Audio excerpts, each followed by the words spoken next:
চিন্তা করছেন কেন এখন আল্লাহ এই জুলুম অত্যাচার সহ্য করছে? না না, উনকে ইহা দের হে আধের নেই। তিনি দিবেন ঠিকই, হয়তো দেরি হচ্ছে, দেরি হতে পারে, কিন্তু তিনি দিবেন ঠিকই। ভরসা রাখুন, ইত্তাকিল্লাহ, আল্লাহকে ভয় করুন, ফাত্তাকুল্লাহ মাস্তাতাতু। রু দিয়ে জিসম দিয়ে আল্লাহকে ভয় করে ডাকতে থাকুন। একদিন তিনি আপনার ডাক শুনবে। আপনার কাছে কোনো যদি ভিক্ষুক এসে যদি আপনার কাছে ভিক্ষা চায়, আপনি বলবেন মাফ করেন, সামনে যান, আপনি দিবেন না। একদিন, 2 দিন, 15 দিন, 20 দিন, 1 মাস আপনার কাছে চাইতে থাকলে একদিন না একদিন আপনার মনটা গলবে। আপনি ভাববেন আজকে 10-20 টাকা দিয়ে দেই, এতদিন ধরে চায়, আজকে অন্তত দিয়ে দেই। এর জন্য বান্দা বলছি, চাইতে থাকেন। দুনিয়ার বান্দারা চাইলে নারাজ হয়, মন্ত্রী মিনিস্টার কাছে, ক্ষমতাবানদের কাছে চাইলে তারা নারাজ হয়। কেন আসছো? দূর দূর করে তাড়িয়ে দেয়। আর আল্লাহ নারাজ হয়, বান্দা চায় না কেন, আমার কাছে চায় না কেন?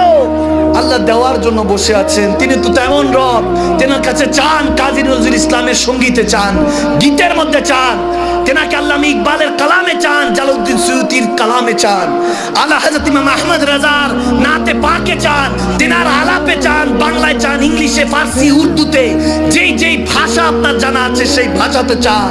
তিনি দেওয়ার জন্য বসে আছে। তিনি তো এমন রব যার জুবান নাই, তারটাও কবুল করে, তারটাও শুনে। তো বান্দা আপনার জুবান থাকতে চাচ্ছেন না কেন? তেনার কাছে চান, একদিন আসবে রহমতের দরিয়ায় জোশ আসবে। বান্দা আপনাকে বলছি, উঠ বান্দা, क्यों डरता है, देख फिर खुदा क्या करता है। উঠেন, আজকে থেকে প্রতিজ্ঞা নিয়ে উঠেন, সেই মালিকের কাছে চান, আল্লাহ আমাকে তৌফিক দাও। তুমি তৌফিক না দিলে তো চাইতে পারবো না, তুমি তৌফিক দাও। রাহমাতুল আলামিনের উসিলা দিয়ে চান, 63 বছরে এক একটি সেজদার উসিলা চান, সেই নবীর উসিলা চান, যেই নবী 63 বছরে একটা মিথ্যা নেই, একটা দুর্নীতি নেই, একটা জেনা গুনাহ নেই, সেই নবীর উসিলাতে চান, পাক কোরআনের উসিলাতে চান। ইনশাআল্লাহ, ইনশাআল্লাহ, ইন্নামা আল উসরি ইউসরান। আজকে হয়তোবা দুঃখ আছে, আপনার দোয়া আল্লাহ আজ যদি কবুল করে, কাল থেকে আপনার সুখের অভাব হবে না।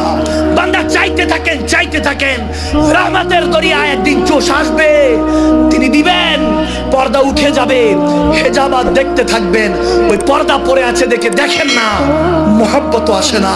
যখন চিন্তা করবেন দেখি না কেন, দেখি না কেন, হ্যাঁ वो पर्दे में है तो पर्दा पोश है, वो अगर पर्दा हटा दे तो किसको होश है। আরে তিনি পর্দায় আছেন, এটাই ভালো। তিনি যদি পর্দা সরিয়ে দেন, কোটি কোটি জ্বলন্ত দূর পাহাড় সাক্ষী হয়ে যাবে। আপনি এখনো মনে করছেন আপনার জন্য রহমতের দরজা খোলা হয় নাই, খোলা হয়েছে। এজন্য কথাগুলি এখন পর্যন্ত শুনছেন। কাসাম করে বলছি, তওবাতুন নাসুহা করে উঠেন, আজকে আল্লাহ রাসূলের জন্য উঠেন, আবার দিনকে জিন্দা করার জন্য উঠেন। সমাজের থেকে ফিতনাকে, গুনাহকে তালাক দেন। যারা আমার নবীর সুন্নতের উপরে বিয়ের নামে ম্যাচ প্যাকেজ করে, তাদেরকে বিচারিত করেন। যারা আমার নবীর সুন্নতের উপরে তলোয়ার চালায়, তাদের সাথে আর সম্পর্ক রাখবেন না। হুব্বু ফিল্লাহ ফির রাসূল, বুগযু ফিল্লাহ ফির রাসূল। আল্লাহ রাসূলের জন্য ভালোবাসুন, আল্লাহ রাসূলের জন্য ঘৃণা করুন। একদিন আসবে সেই মহান রব, ফাত্তাবিউনি ইউহিব্বুকুমুল্লাহ। নবীর ভালোবাসার কারণে একদিন আল্লাহ আপনাকে বান্দা থেকে বন্ধু বানিয়ে নেবে। সুবহানাল্লাহ।